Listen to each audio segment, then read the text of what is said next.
अस्सलामुअलैकुम students, how are you. आज आपका हेज 15 है। हेज 15 में सबसे पहले आज हम क्लास वर्क देख लेते हैं। सबसे पहले आज आपका क्लास वर्क है hedge 15 page number 18 copy work. Copy में पेज नंबर 18 किया जाएगा और साथ ही आपका होमवर्क है पेज नंबर 18 आप बुक में भी कंप्लीट करेंगी एंड प्रैक्टिस करेंगी पेज नंबर 16 टू 18 जो आपका हेज 13 से लेकर हेज 15 तक काम करवाया गया है, उस तमाम काम की आप प्रैक्टिस करेंगी। ओके, आ जाते हैं आज आपके क्लास वर्क पर। हेज 15 में पेज नंबर 18 पे क्या काम है देख रहे हैं।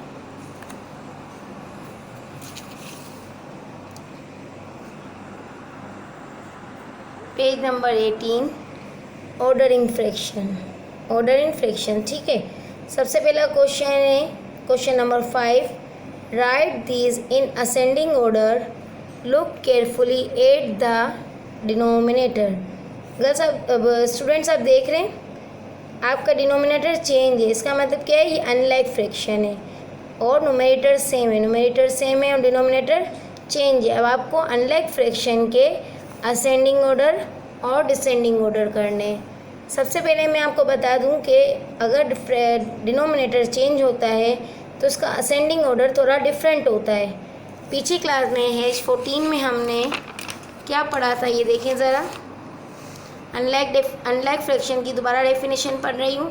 इन unlike fraction with the same numerator the value the denominator the greater the value of the fraction. Unlike fraction में अगर आपका न्यूमरेटर सेम है, ये देख रहे हैं आप लोग, न्यूमरेटर सेम है और डिनोमिनेटर सेम नहीं है, तो the smaller the denominator the greater the value of the fraction, यानी स्मॉल डिनोमिनेटर जो होता है वो फ्रैक्शन की वैल्यू में बड़ा होता है। अनलाइक फ्रैक्शन की बात कर रही हूँ। अनलाइक फ्रैक्शन में आपका स्मॉल डिनोमिनेटर फ्रैक्शन में वैल्यू के हिसाब से बड़ा होता है। आप देख रहे हैं आप ये यहाँ आपका डिनोमिनेटर चेंज है और आप असेंडिंग ऑर्डर कर रही हैं। असेंडिंग ऑर्डर में क्या होगा, सबसे पहले आपको जब आप ग्रेटर देन लेस देन कर रही थी, जब आप छोटी वैल्यू देख रही थी, अब आप असेंडिंग ऑर्डर करते वक्त बड़ी वैल्यू देखेंगी। किस तरीके से, कैसे, पहले इसकी थोड़ी एग्जांपल समझ लेते हैं, देन इसके बाद हम असेंडिंग ऑर्डर शुरू करेंगे। अनलाइक फ्रैक्शन, ठीक है, ये सिर्फ जस्ट आपको एक्सप्लेन करने के लिए, ये कॉपी वर्क नहीं है। Write this ascending order, look carefully at the denominator, order to least to greatest, यानी हमें छोटे से बड़े पर जाना है। अनलाइक फ्रैक्शन में असेंडिंग करते वक्त हम छोटे से बड़े पर जाएंगे। अब छोटे से बड़े पे कैसे जाएंगे, नंबर 1 है 1/6, 1 6, 1 2 एंड 1 4। सबसे पहले देखिए ascending order start to small number. Ascending order start करते हैं सबसे छोटे नंबर से, but unlike fraction start to bigger number, यानी असेंडिंग ऑर्डर तो स्मॉल नंबर से स्टार्ट होता है, यानी छोटे से बड़े नंबर पे least to greatest. Ascending number छोटे नंबर से स्टार्ट होके बड़े नंबर पे फिनिश होता है, लेकिन अनलाइक फ्रैक्शन में स्टार्ट टू बिगर नंबर, यानी बड़े नंबर से स्टार्ट करते हैं, because the bigger number the denominator the smaller the value of the fraction. यानी अनलाइक फ्रैक्शन में जब आप स्टार्ट लेते हैं तो आप सबसे पहले बिगर नंबर लिखते हैं, क्योंकि बिगर नंबर डिनोमिनेटर में फ्रैक्शन की वैल्यू के हिसाब से छोटा होता है। किस तरीके से, आए एग्जांपल देखते हैं इसकी।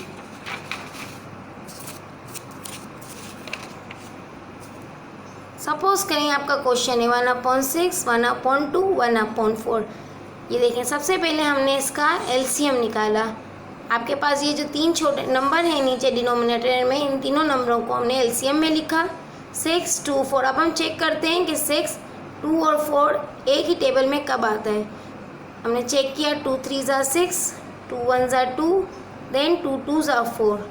फिर आ जाते हैं सेकेंड टाइम में 3, 1 एंड 2। 3 तो 2 के टेबल में नहीं आता, 1 1 चौके सोल्व हो चुका है, इसीलिए 1 ऐसे ही लिखा हुआ आएगा नीचे तक।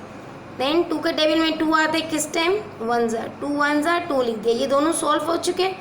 3 जो कि 2 के नंबर पर नहीं आता इसलिए इसे दोबारा उतार दिया गया।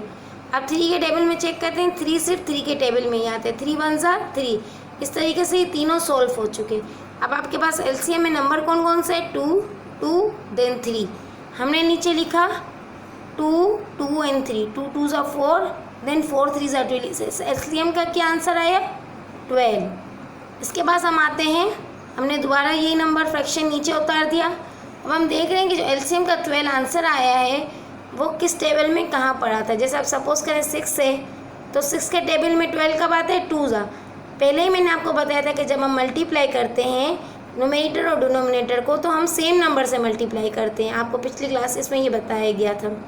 ओके, अब आ जाते हैं 6 2 ज़ा 12, 1 2 ज़ा 2, हमने लिख दिया 1 2 ज़ा 2, 6 2 ज़ा 12। सेकेंड फ्रैक्शन पे आते हैं, 2 के टेबल में 12 कब आता है 6 ज़ा, 2 6 ज़ा 12 एंड 1 6 ज़ा 6। थर्ड पर आते हैं, 4 के टेबल में 12 कब आता है 4 3 ज़ा 12, 1 3 ज़ा 3। जो नंबर जिस नंबर से डिनोमिनेटर मल्टीप्लाई होगा उसी नंबर से न्यूमरेटर भी मल्टीप्लाई होगा। जब आपने इन तीनों का एलसीएम निकाल दिया, तीनों का एलसीएम निकालने के बाद आपने मल्टीप्लाई किया, मल्टीप्लाई करके आंसर निकाला। अब आपने देखना है कि इन तीनों में से सबसे बड़ा नंबर कौन सा है, क्योंकि मैंने पहले ही आपको बता दिया है कि आपने अनलाइक फ्रैक्शन में जो डिनोमिनेटर की ग्रेटर वैल्यू होगी वही स्मॉल वैल्यू बनेगी। अब देख रहे हैं आप 2/12, 2 12, 6 12, 3 12। अब बताएं कि इन तीनों में सबसे पहले वैल्यू नंबर कौन सी है। सबसे छोटी वैल्यू 2 12 है, हमने 2 12 लिखा। 2 12 का फ्रैक्शन क्या था 1/6। इसके बाद किसकी बारी आती है 3/12 की। पहले आपने इन तीनों को तरतीब दे दी 2/12, 3/12, सेंस लास्ट 6/12। अब सबसे बड़ी वैल्यू हमें देखनी है कि इसमें वैल्यू बड़ी कौन सी है। आपको मैंने पहले ही देखिए यहाँ बता दिया है कि यहाँ पे अनलाइक फ्रैक्शन में स्टार्ट टू बिगर नंबर, आप अनलाइक फ्रैक्शन में असेंडिंग करते वक्त बिगर नंबर ढूंढेंगे कि सबसे बड़ा नंबर कौन सा है डिनोमिनेटर में, कि डिनोमिनेटर में जो बड़ा नंबर होगा असेंडिंग ऑर्डर, अनलाइक फ्रैक्शन में असेंडिंग ऑर्डर में पहला नंबर वही होगा, तो हम बिगर नंबर तलाश करेंगे डिनोमिनेटर में। ओके, अब सबसे पहले देखें डिनोमिनेटर में बड़ा नंबर कौन सा है 2 12, फिर 3 12, देन सबसे लास्ट 6 12। अब आ जाते हैं 2 12। 2 12 का फ्रैक्शन कौन सा है 1/6। 3 12 का फ्रैक्शन कौन सा है 1/4। 6 12 का फ्रैक्शन कौन सा है 1/2। ये आपका असेंडिंग ऑर्डर, यानी सबसे पहले ग्रेटर वैल्यू जो कि फ्रैक्शन के एतबार से स्मॉलर वैल्यू है, देन इसके बाद स्मॉलर, देन इसके मतलब इसके बाद बिगर, देन इसके बाद सबसे बिगर। अंडरस्टैंड, दोबारा बता रही हूँ 1/6 जो कि डिनोमिनेटर में स्मॉल वैल्यू है। ओके, इसके बाद 1/4 ग्रेटर वैल्यू, देन 1/2 सबसे ग्रेटर यानी सबसे ऊपर। ये असेंडिंग ऑर्डर है। ठीक है, इसी तरीके से हम तमाम क्वेश्चंस करेंगे। आ जाते हैं अब आपके पास 2 है, 2/3, 2/10, 2/5। सारे क्वेश्चन जो अभी आपको एग्जांपल्स दिए हैं वो इसी के हिसाब से सॉल्व होंगे। अब मुझे बताएं कि इन सब में वैल्यू के हिसाब से सबसे छोटा कौन 2/10 सही है। सबसे पहले हमने लिखा, फिर अपन 2/5 लिखा, फिर हमने 2/3 लिखा। अब हम आ जाते हैं 2/5, 2/6, 2/7। अब आप देखें अनलाइक फ्रैक्शन में हमें बिगर नंबर से स्टार्ट करना है, because the bigger number is denominator the smaller the value of the fraction. Fraction की वैल्यू में ये सबसे बड़ा नंबर कहलाएगा। आ जाते हैं सबसे पहले 2/7, फिर 2/6, देन 2/5। इसी तरीके से आपने D, E और F कंप्लीट करना है। ओके।